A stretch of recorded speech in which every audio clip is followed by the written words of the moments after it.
దేవుని బిడ్డలారా, ఈ దినము యెషయా 45:2 ధ్యానిద్దాం. నేను నీకు ముందుగా పోవచ్చు, మెట్టుగానున్న స్థలములను సరాలం చేసేదను, ఇత్తడి తలుపులను పగలగొట్టెదను, ఇనుప గడియలను విరగొట్టెదను. దేవునికి మహిమ కలుగును గాక.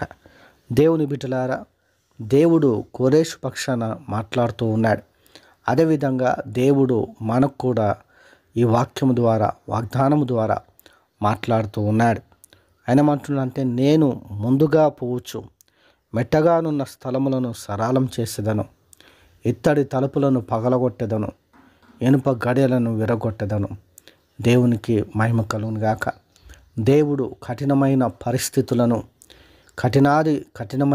పరిస్థితులను కూడా దేవుడు మార్గమును సరళం చేసి బాగు చేయును. దేవుని బిడ్డలారా, ఎలాంటి కఠినమైన పరిస్థితుల్లో ఉన్న ఇనుప గడియల వంటి ద్వారములు మూసుకొని పోయి ఉన్నా దేవునికి అసాధ్యమైనది ఏది కూడా లేదు.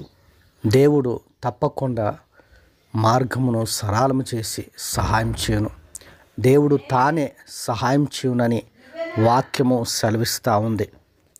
అట్టి సహాయము ప్రతి పరిస్థితిలో దేవుడు మనకు అనుగ్రహించునుగాక. ఆమేన్.